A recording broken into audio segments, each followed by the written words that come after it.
Check 1, check 2. Adam Haydel here. I am about to beam to you the awesome style and silky talk of the coolest man on the block from the Crackoonist Dudist collection. When talking about Bad Bunnies, forget about the alarm man and massive legs. With no mind, the best guy that there is, the diving bell, disco dancer, greasy sweet lounge lizard, Dimitri Listow. And you want to try and say the opposite? Tell me, you think you can swing the bat? Show your bling and let me shine you. Now, if you were wondering what the frack I was talking about, well, that was my attempt to talk like Dimitri. Because what you should never forget, and the best part about him, is that English is his second language, and he learned it through watching and listening to a bunch of American hip-hop videos. I originally wanted to take a normal sentence I wrote and then throw it into different translation sites through various languages to really capture that pure broken English dialect. Unfortunately, translation sites are too good nowadays, so I had to type it up myself.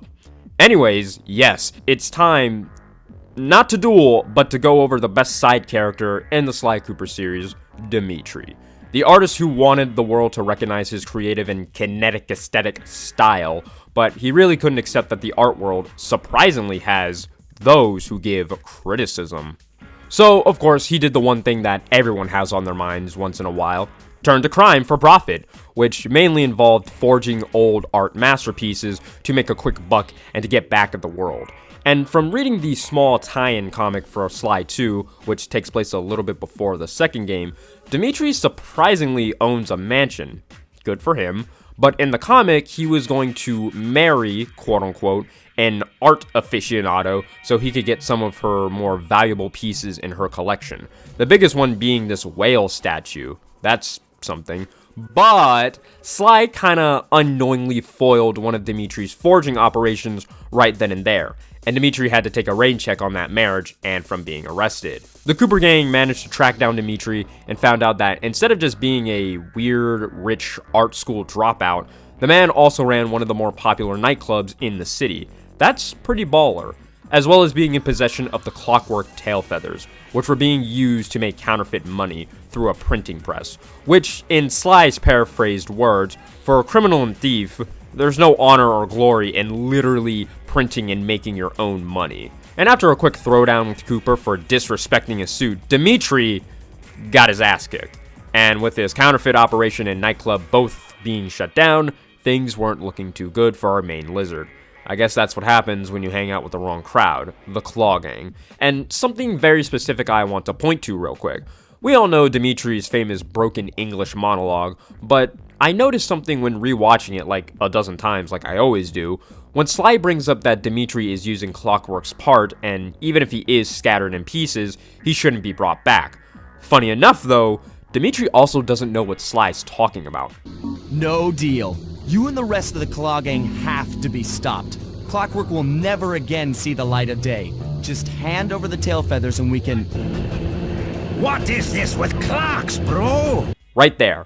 He has no clue who or what Clockwork was, which makes me think it's one of two things. Dimitri was the last member of the Claw Gang to be recruited, and of course was just given free reign to do whatever, because unknown to him, owning the nightclub was the catalyst for Arpeggio to have him on the team to begin with, and was not told any info that the piece he was given belonged to an immortal giant robotic serial killer owl. That's one possibility, or Dimitri really doesn't know what the fuck people are talking about to him. Or the third option, I'm looking way too deep into it, but that's how it usually goes for me.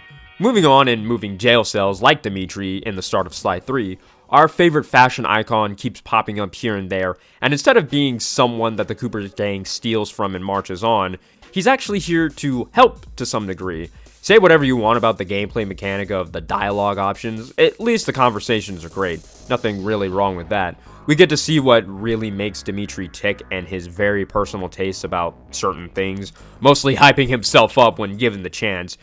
Come on now, Dimitri. A man like you can deal with this Black Baron.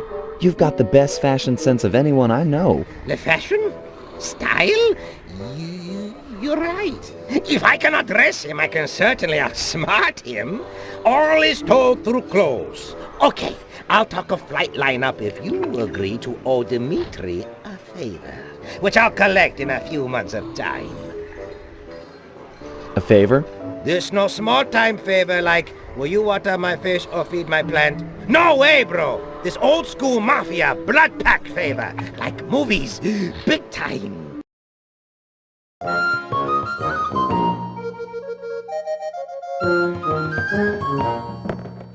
Then we get to the most divisive episode in the series, Dead Man Tell No Tales. Now, this episode isn't too heavily focused on Dimitri having a big arc of some kind in this episode alone, because we've already been getting bits and pieces of that throughout the game when compared to the other new members of the Cooper Gang. However, if there's something I noticed when finally typing up this script, Dimitri seems to have a bad habit and personal theme to himself of copying other things in general. He first copied paintings, printed thousands of dollars, or euro in this case, fake money that he didn't even earn or probably steal, and his speaking skills aren't even really his. It's all an amalgamation of what he's heard other people say and just goes with it. But with this game, and specifically this episode, he ends up becoming his own person. He lowers his pride and actually asks the guy who fucked up his life for a number of months to help him out, and is genuinely grateful for it. This man really knows how to put the past behind him. He finally reclaims his family treasure and uses it to ultimately help and save someone he just met, and he had no complaints about it. Well, the only one being Bentley trying to copy Dimitri's style, and he said, "Nah, you can't do that with me," which is pretty funny and I guess his own way of becoming his own person and accepting who he is. Now, during this adventure, you get to play as Dimitri as well, and it's okay, I guess.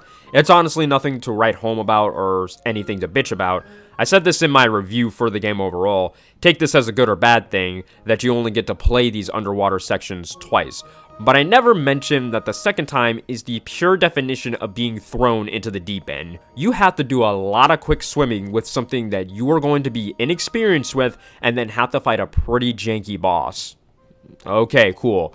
I guess the concept of Dimitri being a boss fight earlier in the series, and then being able to play as him is neat, I suppose. But going back to specifically episode 5, by the end of it, to really show that Dimitri was a better person by some means, he makes his own decision to help with the Cooper Vault job, even though Sly straight up said that he didn't really even consider having Dimitri part of the team. But hey, more free help. Can't complain. Crazy to think that he managed to become a better person by truly being himself and, not really doing illegal activity, but that's whatever.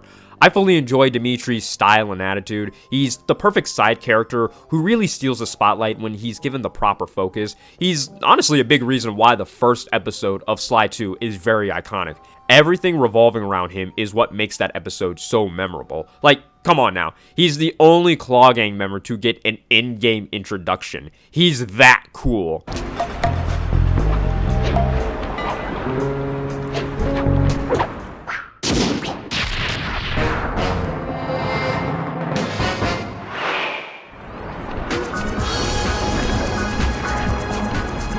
Though it's a bit of a shame that he's also the only member to not have a second episode involving him.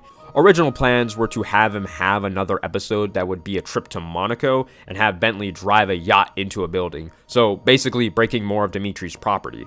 Alas, it was scrapped ultimately, even though there's a lot of things removed in-game in the files and extra story details that hint of Dimitri's whereabouts would lead to Monaco. So that's pretty cool.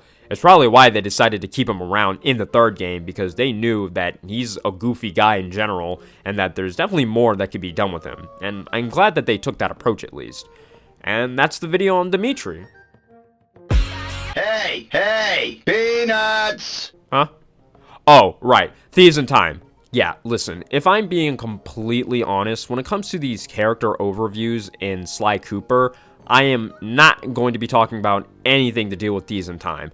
I know that sounds like a dick move and a bit of a cop-out, but I personally don't enjoy 90% of that story in that game. And I'd rather not have moments in these videos like now dedicated to me just harping on something I don't like over and over again, when I have an entirely separate video of me just doing that alone. So yeah, these overviews will pretty much just be the trilogy, and that's it.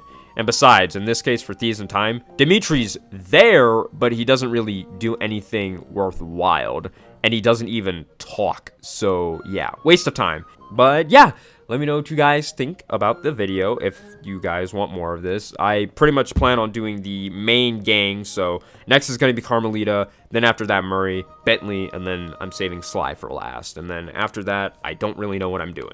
Let me know what you guys think in the comments below. You know what to do with all the links that I provide and everything of the sort.